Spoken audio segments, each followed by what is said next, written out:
Good morning. Today we're going to do something a little different. We're going to review the Four Noble Truths and the Eightfold Path quickly, but I want you to get prepared for taking on this path.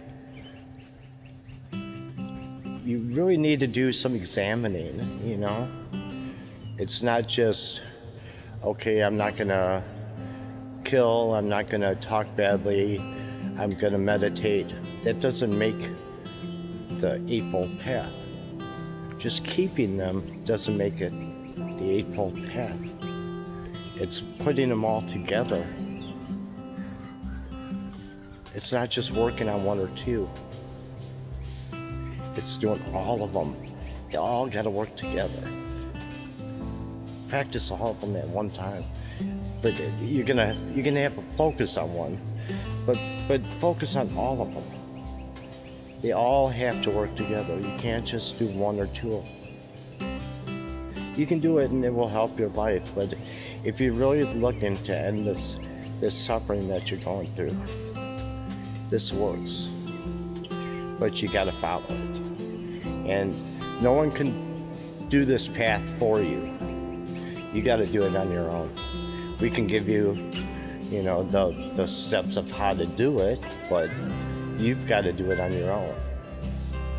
And if you got someone to do it with, to kind of go along with you, that would be fine and be good for an encouragement, but it's about you. It's all about you. So really think about this before you even I don't want to waste your time. You can do this stuff on your own. You can have a little bit better life, and that's fine. That's wonderful if that's what you want. But if you're looking to get rid of that suffering, let's do this together, and we're going to take it slow. We're not going to rush through this. We'll take a long time to go through this. I want anybody watching this to be able to get some kind of success. Before we really start going into the Four Noble Truths, which are there's suffering or dukkha or a thirst, there's an end to suffering, and there's a path to the end of suffering. And there's a Eightfold Path, and it's not in any order, but in the way we're discussing it, just to kind of talk about the importance of things. It's right intention, our right view, right intention, and then we do the right speech, the right action, the right livelihood, your right job. You even want your job to be part of this. Your right effort, your right mindfulness, and your right concentration. Speaking of concentration, I want to do like a little exercise, because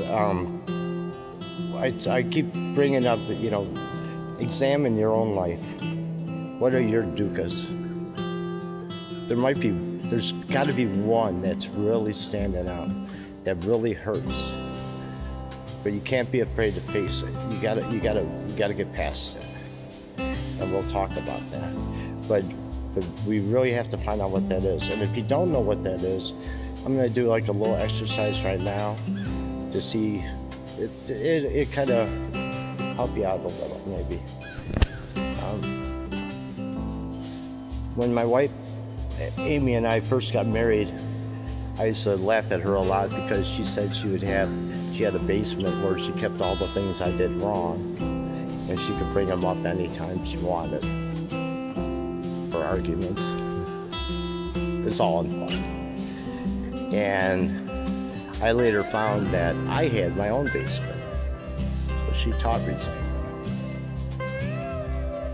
It's where I kept all my hurts, everything that bothered me, all the times I felt like I was wrong.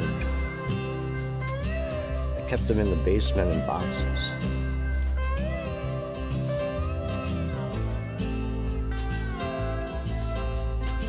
Try to maybe close your eyes right now. Breathe in. Be aware that you're breathing in. Breathing out, you're aware that you're breathing out.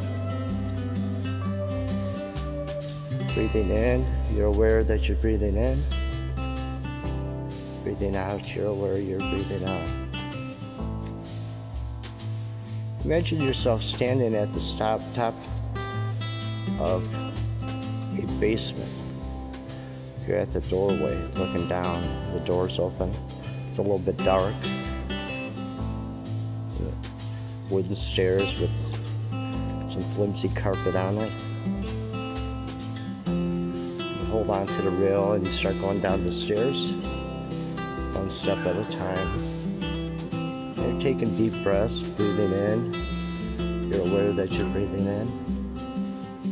Breathing out, you're aware that you're breathing out. And you're going down these stairs, and you get to the bottom of the stairs. And you find yourself in this lightly covered room. It's barely, there's a little bit of light coming out of a small window, but it's mostly like a gray color. And there's different shelves with boxes on it. And they're covered with dust. Some look open, some look closed. Some are marked, some are not. There's pieces laying around. This is kind of what our brain looks like right now. What we want to do is get rid of some of these boxes. So when you don't have all these boxes, it's so much easier to live life. Breathing in, you're aware you're breathing in. Breathing out, you're aware you're breathing out. Walk up to some of the boxes. They're kind of on little shelves, little metal shelves or wooden shelves. They got dust on them and stuff. But start looking around. Start digging through some of the boxes. If you're afraid to dig through some of the bigger boxes, look at some of the small ones first. To get some of the small boxes, open them up. You don't have to, don't judge anything. Don't judge anything. If you feel comfortable, maybe grab something in your hand. Feel it, touch it. What does it feel like?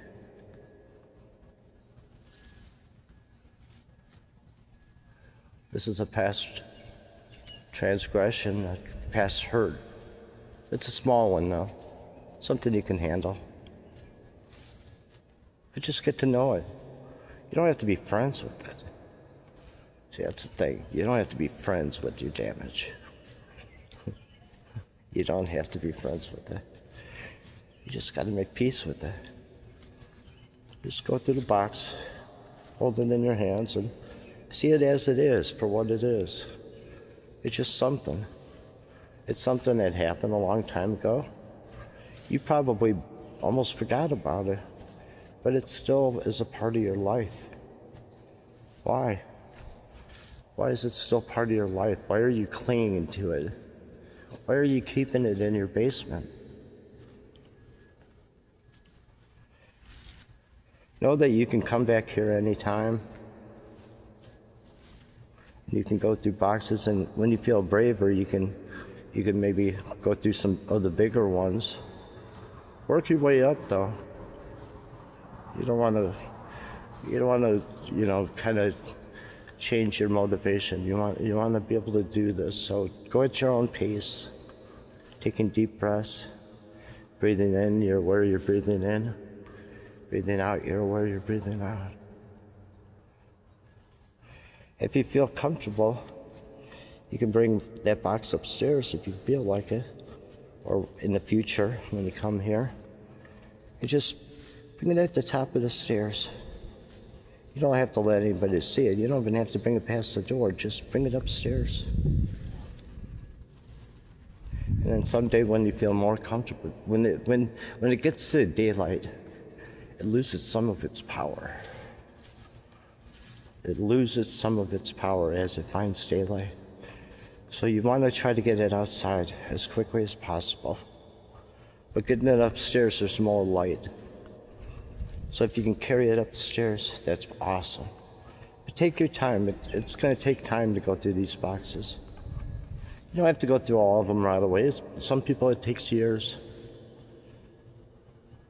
But you want to start. You don't want them to keep collecting. And when you get new boxes, you want to bring them upstairs as quickly as possible. And when you feel comfortable, you can take these boxes and bring them out to the curb.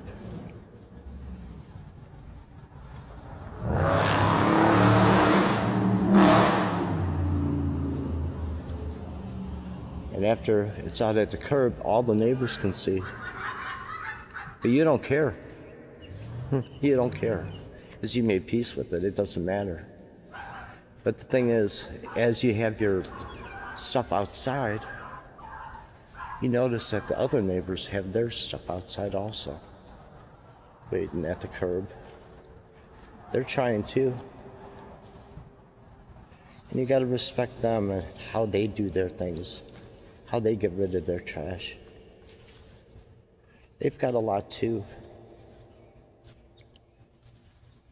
So you gotta think in loving kindness, because everybody is suffering. Everybody is suffering. But we got to find joy. And there is joy, you know. And after you find that joy after you get that stuff to the curb. And when the garbage man comes and he picks up your trash along with all the other trash and the neighbors, it's a good feeling waving goodbye. A really good feeling. And my trash and my neighbor's trash and the city's trash will all go to a big pile where it will all be intertwined together. All the colors, all the textures, making a beautiful piece of art. Take a deep breath. Be aware that you're breathing in. Breathing out, you're aware that you're breathing out. And slowly open your eyes if you haven't done so already. But it's just an exercise I kind of came up with because it worked for me. I need to be visual. And if I can visualize something, I can do it. So give this a little try. It might work for you. Maybe it won't, but tomorrow we'll actually get into the 8 steps. But I just want to, point out how important it is for you to find out what your dukkha is. You can't work on something if you don't know what it is. And we have to get rid of it. Well, we won't get rid of it. It will always exist, I guess, in some form. But it won't be hurtful to you. You'll make peace with it. That's what it's about. You don't actually get rid of it. You make peace with it. Just like you make peace with the world, you make peace with yourself. But you got to make peace with yourself before you can make peace with the world. When you make peace with yourself, the world becomes beautiful. It's all about perception. When you're feeling ugly, the world is ugly. And you know this. You know this. So just remember some of these thoughts for today. It's a little extra long episode, but I think it's very important. And tomorrow we'll really dig into the Eightfold Path. Have a good day, and now go find yourself.